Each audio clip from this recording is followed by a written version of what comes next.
Hello, I'm Nelson Liu and you're watching Western Perspective. This week, he's the youngest of the candidates nominating to be Mayor for the City of Perth.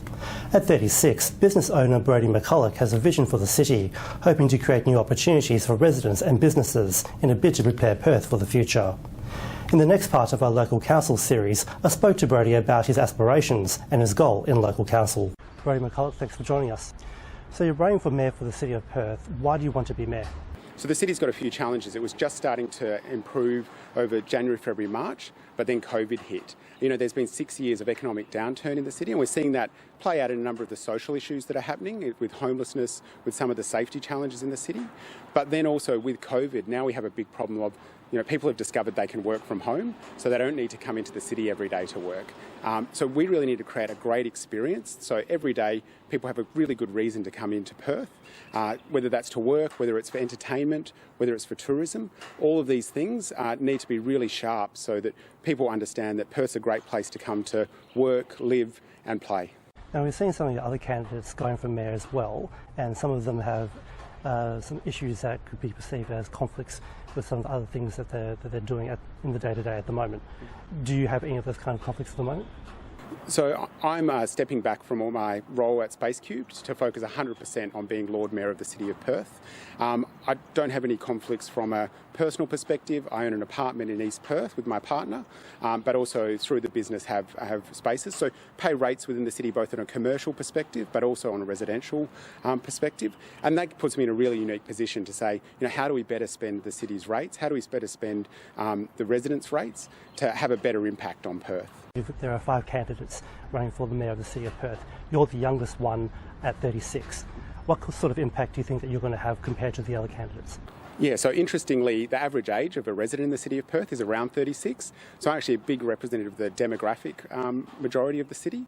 And I think that puts me in a really unique position to look at, you know, how we drive things forward with my experience working across government, not-for-profit and business, but also an opportunity for Perth to really look at how do we present ourselves to the rest of the world? How do we make Perth the best place in the world to work remotely? And these things are things that I have tackled the last 10 years and can really bring to the role of Lord Mayor. Speaking about age, there are a lot of young people that just aren't interested in local politics. How do you get them to be engaged a lot more? Yeah, so it's a great question, and local government has a big impact on people's lives, and I think we've seen that through the results of the inquiry that Perth sort of lost 2.5 years of leadership within the city. Young people should be really engaged, and being a young person, I think this is the opportunity now where we've got more and more people who have new ideas that want to get those up and running, whether it's around climate change, around how people are supported, and I think that's the opportunity for young people. They need to register in the city, so if they're a resident, they need to register. If they're a business, they need to register. So I encourage anyone before the 28th of August to register to vote, because that's the only way you'll get a say in how the city's led moving forward. How are you going to make the City of Perth more entrepreneur-friendly, particularly for young people? Yeah, so the great thing is I've had 10 years of experience making spaces really entrepreneur friendly and providing opportunities for mentoring and support for people to get their ideas off the ground. Perth now has great infrastructure. It's had billions of dollars spent in the infrastructure. My role as Lord Mayor would really be about how do we create 1,000, 2,000, 10,000 new ideas, and how do we support the people who are driving those ideas, because that's really what creates a vibrant city. And luckily it's really the thing that I've done well over the last 10 years and would bring to the City of Perth. Finally, what's your pledge going in as Mayor of the City of Perth? So my pledge is that I'll work collaboratively with all the councillors and the administration to deliver an even better Perth. Perth's already great, but there's huge opportunities for us to really grow the city, attract more residents, attract more businesses. And my experience over the last 10 years working with government, not-for-profits and businesses provides a really great opportunity to take the city forward. And I'm really up for that opportunity and up for that role to grow Perth, grow everything that we can do here. And now, the AMAWA's President Dr. Andrew Miller provides his weekly COVID-19 update. Hi, it's great to be here to talk to you on a stormy Sunday afternoon about where we're up to in COVID. It really is a tale of 3 geographic areas. New Zealand, with its mysterious sudden resurgence when everyone had kind of breathed a sigh of relief over there and thought that they were the example of how to move past all of this and that it wouldn't come back. Victoria, of course, in the midst of suppressing a second wave with a vicious 6-week lockdown, which has really destroyed the lives of many people in the city. I don't think that's an exaggeration. There are severe mental health problems.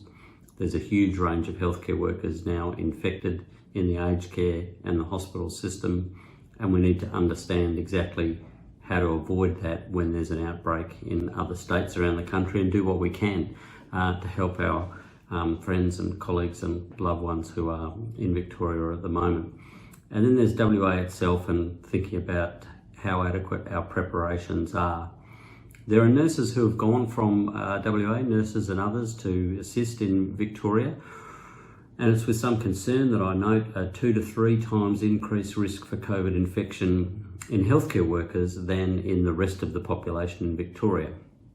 What we see from the Premier and from others is the commentary that, well, we think that a lot of these infections, or most of these infections, or some of these infections are coming from the community.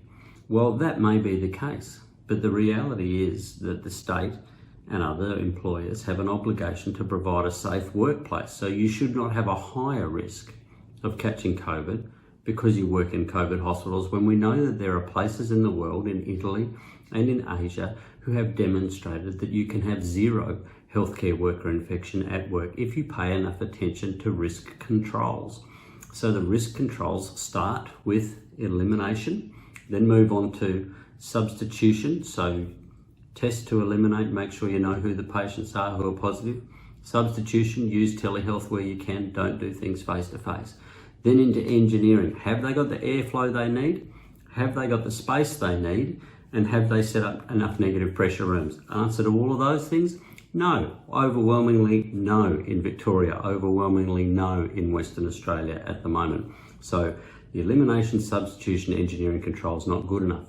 What about administration? Have we redone all of our rosters so that we make sure we've got cohorts of people who won't come into contact with one another and infect one another? Have we set up adequate policies around break times, around break spaces, around the way we deal with patients and transfer them around the place to avoid people from coming into contact with other staff members, often the way that this disease will be transmitted? No, we haven't done any of that yet. In the vast majority of instances in Western Australia and in Victoria, we're seeing institutions fail as a result of having addressed these. So in the aged care sector, have we got a plan in place for each of these facilities? Have we got a plan to avoid it being spread between different facilities by staff members who work in multiple places, which we know that they do? No, none of that has been effectively put in place yet. They may have gotten part way there, but it's all a bit too little, too late for Victoria, where the aged care domino has fallen. Hundreds of patients, on some days alone, hundreds of patients being admitted then into hospitals, some of them positive, passing on the disease when they get there, no fault of their own, and therefore we start to see those institutions fail. I'm very frustrated, angry and annoyed that there are so many healthcare workers infected in Victoria, and that the conditions for the same rate of infection are replicated here at the moment in Western Australia, and it would be exactly the same. PPE, we're still having to argue about getting proper respirator masks and having them fit tested for the individual. There's a lot of academic posturing that's gone on. There's a lot of egos and pride been involved at a national level around, we will tell you what to do and you will be safe. They're not safe in Victoria. Workplace standards are higher than those for public health and standard operation of that in the community around communicable diseases.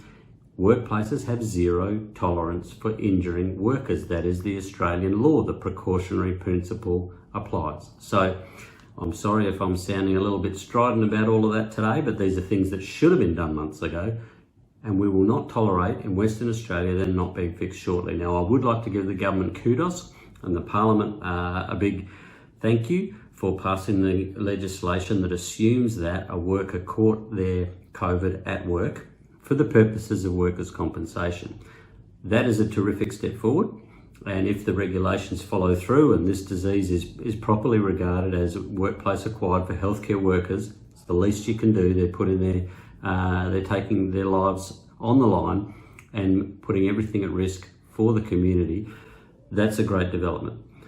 In order to prevent us needing to access that workers' compensation, let's get the risk controls properly sorted out, and let's give people fit, tested PPE. Now, if you tell me you don't have enough N95 masks, you have my every sympathy. That will reduce over time because they're actually manufactured in South Australia now, and we should have got our act together to manufacture them in WA. But if you can't give them disposables, then give them renewables, which in fact in the long run are cheaper. So there's no reason that we can't be using respirator type masks. And then if you say to me, well, they're not TGA approved, get them TGA approved. They're used in Canada, they're used in many European countries. The standards there are no lower than they are here. There's no reason that we can't fix that.